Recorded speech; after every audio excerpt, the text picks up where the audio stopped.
What a game. The NCAA National Championship of Football. Alabama versus Georgia. Two red states. So there's my political connection. Now let me say, as a Tennessee fan, I'm originally from Tennessee. I grew up in the backyard of Neyland Stadium.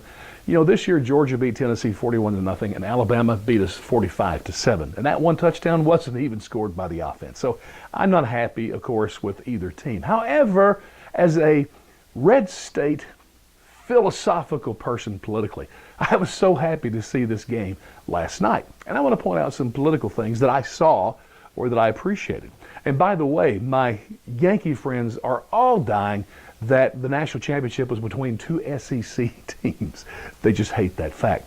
Now, you know the war that is going on between the red state and the blue state. I mean, red state, mainly southern states, they are conservative. They want low taxes, less government involvement in their lives.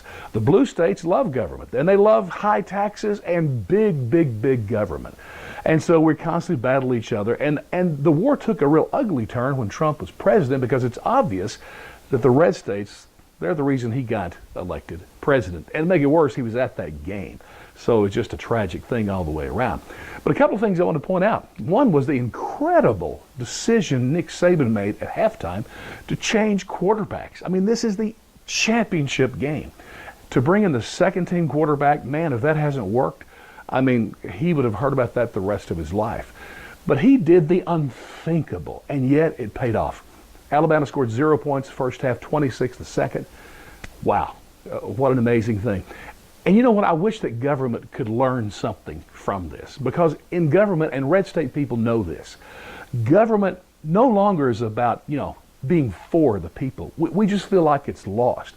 Government is now about government. And so the only goal that the swamp, Washington, D.C. has is to maintain the status quo.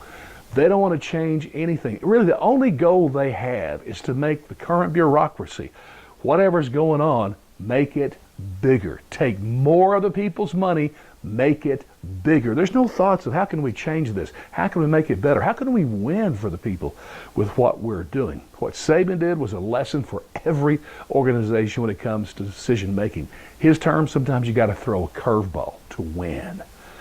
We need to somehow get that understanding in our politics. And certainly it's why Trump was elected. People are hoping that happens, and he becomes and is a disruptor.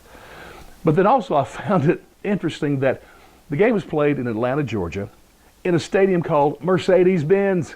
Because you see, Mercedes Benz, a liberal, near socialist country in Germany, decided to come to the red state to put their USA headquarters. And even funnier, their largest facility in America, which hires, 5,000-10,000 people, is in Tuscaloosa, Alabama, the home of the Crimson Tide.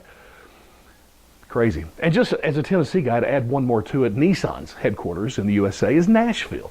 And they have a facility there that employs like 10,000 people.